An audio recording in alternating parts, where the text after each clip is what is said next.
આજના વિશ્લેષણમાં આપનું સ્વાગત છે. આજે આપણી પાસે એક બહુ જ કહી શકાય કે રસપ્રદ સામગ્રી છે. એ દેખીતી રીતે તો બાળકો માટેનો એક પાઠ છે.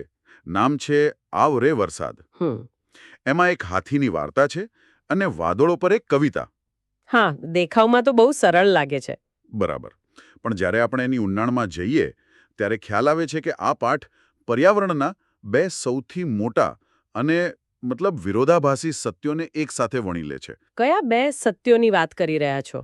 એક તરફ જીવન એકદમ નાજુક સાંકળ છે, જ્યાં એક હાથીનું અસ્તિત્વ પણ એક ઝાડ પર ટકેલું છે. અને બીજી તરફ કુદરતની શક્તિ એટલી વિશાળ, જાદુઈ અને અણધારી છે કે એ જ જીવન આપી પણ શકે અને પળવારમાં છીનવી પણ શકે. વાહ! તો આપણું આજનું મિશન એ સમજવાનું છે કે કેવી રીતે આ સરળ લાગતી વાર્તા અને કવિતા આપણને આ ઊંડા સત્યો સુધી લઈ જાય છે. તો ચાલો આ સફરની શરૂઆત કરીએ. એક ભૂખ્યા હાથીથી.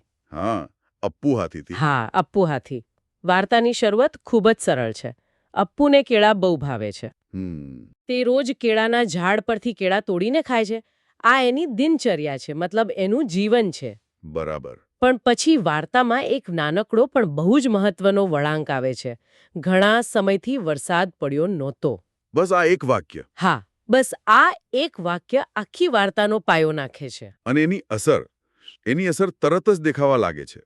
અપ્પુ એક દિવસ જુએ છે કે કેળાના વૃક્ષો, જે એના ખોરાકનો સ્ત્રોત છે, તે નમી પડ્યા છે, કરમાઈ રહ્યા છે. મને આ વાત બહુ પ્રભાવશાળી લાગી. અહીં કોઈ લાંબુ વર્ણન નથી, બસ એક જ દ્રશ્ય છે, જે કારણ અને અસરનો સંબંધ એકદમ સ્પષ્ટ કરી દે છે.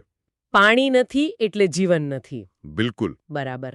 અને અહીંથી જ પેલો પરસ્પર નિર્ભરતાનો ખ્યાલ શરૂ થાય છે. વૃક્ષો પાણી પર આધાર રાખે છે. અને અપ્પુ વૃક્ષો પર. હા, અપ્પુ જે ખોરાક માટે વૃક્ષો પર આધાર રાખે છે, એને તરત જ સમજાય છે કે એની પોતાની સુખાકારી વૃક્ષોના સ્વાસ્થ્ય સાથે સીધી રીતે જોડાયેલી છે. આ એક નાનકડા પર્યાવરણીય તંત્ર એટલે કે ઇકોસિસ્ટમનું ઉત્તમ ઉદાહરણ છે. એક મિનિટ. શું આપણે ખરેખર એક હાથી અને થોડા કેળાના ઝાડને ઇકોસિસ્ટમ જેવો મોટો શબ્દ આપી શકીએ? આ થોડું અતિશયોક્તિભર્યું નથી લાગતું? ના, સારો પ્રશ્ન છે. પણ ઇકોસિસ્ટમનો મૂળભૂત અર્થ શું છે? એક એવું તંત્ર જ્યાં જીવંત અને નિર્જીવ તત્વો એકબીજા સાથે ક્રિયાપ્રતિક્રિયા કરીને એક સંતુલન બનાવે છે. ઓકે.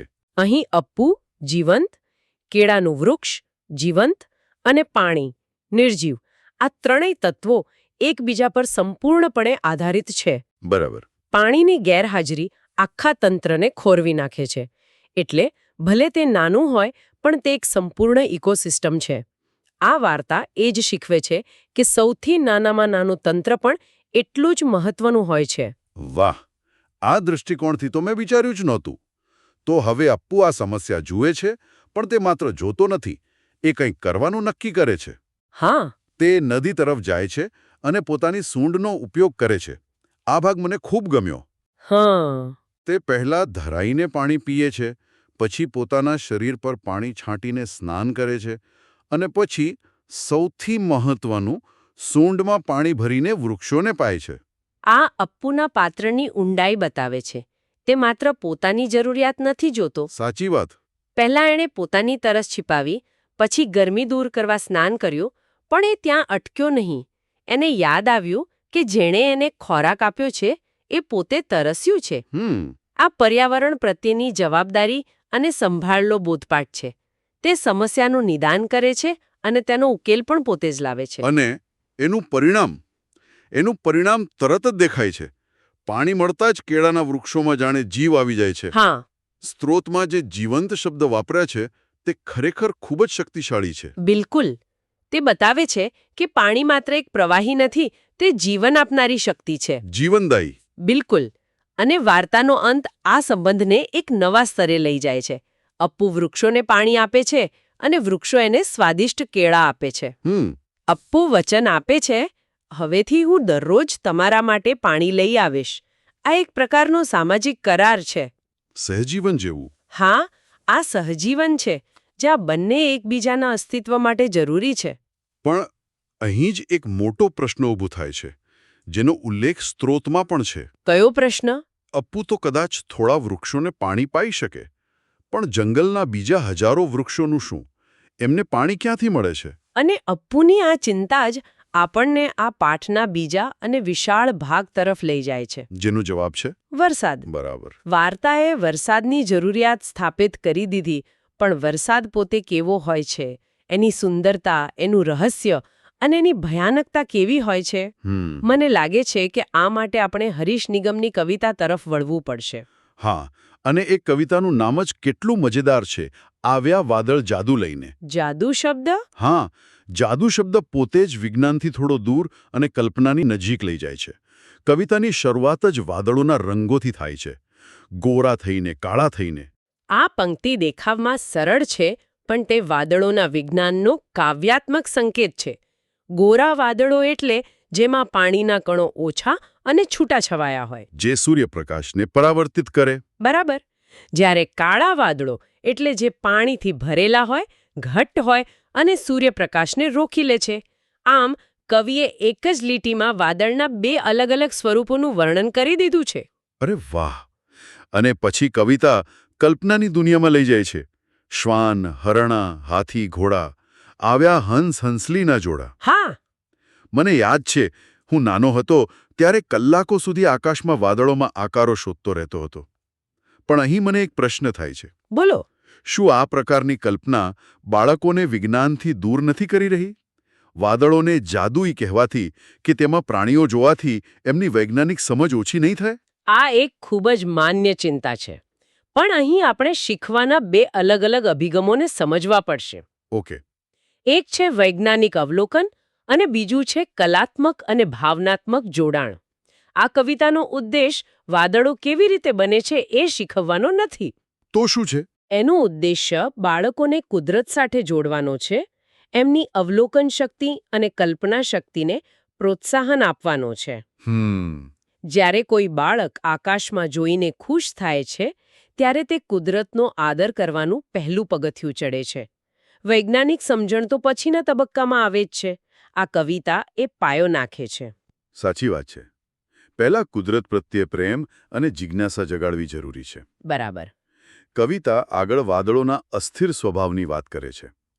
પળમાં આવે ને પળમાં જાય, ક્યારેક મહિનાઓ ના દેખાય. અને પછી તરત જ એનો વિરોધાભાસ. હા, ક્યારેક એવા ઠરતા ટાળો તોય વાદળ ના ટળતા. હા, તો બરાબર આપણા ચોમાસા જેવું જ છે. બિલકુલ. ક્યારેક વરસાદની રાહ જોતા રહીએ અને ક્યારેક એવો વરસે કે બસ થવાનું નામ જ ન લે. આ હવામાનની અણધારી પ્રકૃતિનું સચોટ વર્ણન છે. તે આપણને શીખવે છે કે કુદરત આપણા નિયંત્રણમાં નથી. ક્ષણભંગુર પણ છે અને સ્થિર પણ. હા, આ બેવડો સ્વભાવ જ તેને રહસ્યમય અને શક્તિશાળી બનાવે છે. અને હવે કવિતાના સૌથી મહત્વના ભાગ પર આવીએ, જ્યાં વાદળોની ક્રિયાઓનું વર્ણન છે. મને લાગે છે કે આ ભાગ પરીક્ષાની તૈયારી કરતા શ્રોતાઓ માટે ખાસ ઉપયોગી થઈ શકે છે. ચોક્કસ. કવિ કહે છે, ક્યારેક ગરજે, ક્યારેક વરસે, ક્યારેક મેઘધનુષ્ય થઈ દિશે, ક્યારેક કરા સ્વરૂપે વરસે. હા, કવિએ અજાણતા જ અહીં વરસાદ અને તેની સાથે સંકળાયેલી ઘટનાઓનું એક સરસ વર્ગીકરણ આપી દીધું છે. ઓકે, તો ચાલો એને સ્પષ્ટ રીતે સમજીએ. ચોક્કસ. પહેલું, ગરજે. આ ધ્વનિ સંબંધિત ઘટના છે. વીજળીના કારણે હવામાં જે કંપન થાય એનાથી ગાજવીજનો અવાજ આવે છે. બરાબર. બીજું? બીજું, વરસે. આ વરસાદનું સૌથી સામાન્ય પ્રવાહી સ્વરૂપ છે. અને ત્રીજું, મેઘધનુષ્ય. હા, મેઘધનુષ્ય થઈ દિશે. આ એક પ્રકાશીય ઘટના એટલે કે ઓપ્ટિકલ ફિનોમિનન છે. જ્યારે સૂર્યના કિરણો વરસાદના ટીપામાંથી પસાર થાય ત્યારે એનું વક્રીભવન અને વિભાજન થવાથી 7 રંગોનો પટ્ટો દેખાય છે. અને ચોથું, જે મને સૌથી વધુ રસપ્રદ લાગે છે, કરા સ્વરૂપે વરસે. હા, આ વરસાદનું ઘન સ્વરૂપ છે. જ્યારે પાણીના ટીપા વાતાવરણના ખૂબ જ ઠંડા ભાગમાંથી પસાર થઈને થીજી જાય ત્યારે તે બરફના નાના ગોળા એટલે કે કરા બનીને નીચે પડે છે. આ વર્ગીકરણ ખૂબ જ સ્પષ્ટ છે, પણ કવિતા અહીં અટકતી નથી. કરા વિશેનું છેલ્લી પંક્તિ મને હચમચાવી ગઈ. કઈ પંક્તિ? ત્યારે ઝાડ પાનને તરસે. આ એકદમ અલગ ચિત્ર રજૂ કરે છે. હા. અત્યાર સુધી આપણે પાણીના જીવનદાયી સ્વરૂપની વાત કરી રહ્યા હતા, પણ અહીં તો પાણીનું જ એક સ્વરૂપ જીવનને નુકસાન પહોંચાડી રહ્યું છે. અને આ જ આ પાઠની પરિપક્વતા છે. તે કુદરતનું માત્ર રોમેન્ટિક ચિત્ર નથી આપતું. ઝાડ પાનને તરસે એ પંક્તિ હવામાનની વિધ્વંસક શક્તિનું હૃદયસ્પર્શી ચિત્રણ છે.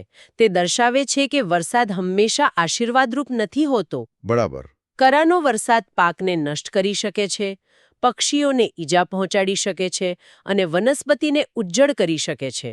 આ આપણને કુદરતના બેવડા સ્વભાવનો પરિચય કરાવે છે. સર્જક પણ અને સંહારક પણ. બિલકુલ. વ્યક્તિગત અનુભવ પર ભાર મૂકે છે. હા, જેમ કે વરસાદ પડે ત્યારે તમને કેવું લાગે છે, અથવા તમે મેઘધનુષ્ય ક્યારે જોયું છે, તે કેવું દેખાય છે. આ પ્રશ્નોનો હેતુ શું હોઈ શકે? આ પ્રશ્નો શીખવાની પ્રક્રિયાને વ્યક્તિગત બનાવે છે. તે શ્રોતાને માત્ર માહિતીના નિષ્ક્રિય ગ્રાહક બનવાને બદલે પોતાના અનુભવો અને લાગણીઓ વિશે વિચારવા પ્રેરે છે. જ્યારે આપણે પૂછીએ કે વરસાદમાં કેવું લાગે છે, ત્યારે કોઈ કહેશે મને ભીંજાવાની મજા આવે છે, બીજું કોઈ કહેશે મને કીચડથી ચીડ ચડે છે. અને બંને જવાબો સાચા છે. બરાબર. આ ભાવનાત્મક જોડાણ કેળવે છે. પાઠમાં કાગળની હોડી બનાવીને પાણીમાં તરતી મૂકવાની પ્રવૃત્તિનો ઉલ્લેખ પણ છે, જે વરસાદને રમત અને આનંદ સાથે જોડે છે. અને રસપ્રદ વાત એ છે કે તે માત્ર હકારાત્મક પાસા પર જ નથી અટકતો. ના, તે એ પણ પૂછે છે કે વરસાદ દરમિયાન લોકોને કઈ કઈ મુશ્કેલીઓનો સામનો કરવો પડે છે. આ તો એકદમ વાસ્તવિક વાત થઈ ગઈ. હા, અને આ જ વિવેચનાત્મક વિચારસરણીને પ્રોત્સાહન આપે છે. સ્ત્રોતમાં સ્પષ્ટ સૂચન છે કે વરસાદની સારી અને માઠી અસરો પર ચર્ચા ગોઠવી શકાય. એટલે કે એક સંતુલિત દૃષ્ટિકોણ. બરાબર. આ એક સંતુલિત દૃષ્ટિકોણ કેળવવા માટે અત્યંત જરૂરી છે. આપણે વરસાદની પ્રશંસા કરીએ, પણ સાથે સાથે એ પણ સ્વીકારવું રહ્યું કે ભારે વરસાદથી પૂર આવે છે, વાહન વ્યવહાર ખોરવાય છે, ગરીબોના કાચા મકાનોને નુકસાન થાય છે. સાચી વાત. આ બંને પાસા સમજવાથી જ કુદરતી શક્તિની ઊંડી અને સાચી સમજ કેળવાય છે. તો ચાલો આ બધી ચર્ચાને સમેટીએ. આપણે શરૂઆત કરી એક હાથીની નાનકડી વ્યક્તિગત સમસ્યાથી. એની ભૂખ અને એના ખોરાકના સ્ત્રોતને બચાવવાની ચિંતા. હા, અને ત્યાંથી આપણે વાદળોના જાદુ, વરસાદના વિજ્ઞાન અને કુદરતના વિશાળ, ભવ્ય અને ક્યારેક કઠોર સ્વરૂપ સુધી પહોંચ્યા. જો આપણે આને મોટા ચિત્ર સાથે જોડીએ તો આ પાઠ આપણને શીખવે છે કે કેવી રીતે સર્જનાત્મક સાધનો જેમ કે વાર્તા અને કવિતાનો ઉપયોગ કરીને પર્યાવરણ અને હવામાનશાસ્ત્રના જટિલ ખ્યાલોને સરળતાથી સમજાવી શકાય છે. તે આપણને પરસ્પર નિર્ભરતા, જળચક્રનું મહત્વ અને કુદરતી શક્તિઓના રચનાત્મક અને વિધ્વંસક એમ બંને પાસાઓ વિશે શીખવે છે. તે માત્ર માહિતી નથી, પણ એક દૃષ્ટિકોણ છે. બરાબર. ખરેખર આ એક ખૂબ જ ઊંડી ચર્ચા રહી, અને તે શ્રોતાઓ માટે એક અંતિમ વિચાર પણ છોડી જાય છે. બરાબર. આ પાઠ આપણને છોડને પાણી મેળવવાના બે રસ્તા બતાવે છે. એક અપ્પુ દ્વારા. હા, અપ્પુ દ્વારા દર્શાવાયેલો પ્રાણીનો સીધો હસ્તક્ષેપ, અને બીજો વરસાદ જેવી કુદરતી પ્રક્રિયા. આ તો થઈ સરળ વાત. હા, પણ હવે આજના જટિલ વિશ્વ વિશે વિચારો. સિંચાઈ માટેની વિશાળ નહેરો, નદીઓ પર બાંધવામાં આવેલા મોટા બંધ, અને સૌથી મોટો મુદ્દો આબોહવા પરિવર્તન. બરાબર. માનવસર્જિત આબોહવા પરિવર્તન જે વરસાદની પેટર્નને બદલી રહ્યું છે. આ આધુનિક હસ્તક્ષેપો જીવસૃષ્ટિ અને પાણી વચ્ચેના આ સરળ સંબંધમાં કયા નવા અને કેટલા ભયાનક સ્તરો ઉમેરે છે? આ પ્રશ્ન પર વિચાર કરવો એ આ પાઠને ખરા અર્થમાં સમજવા બરાબર છે.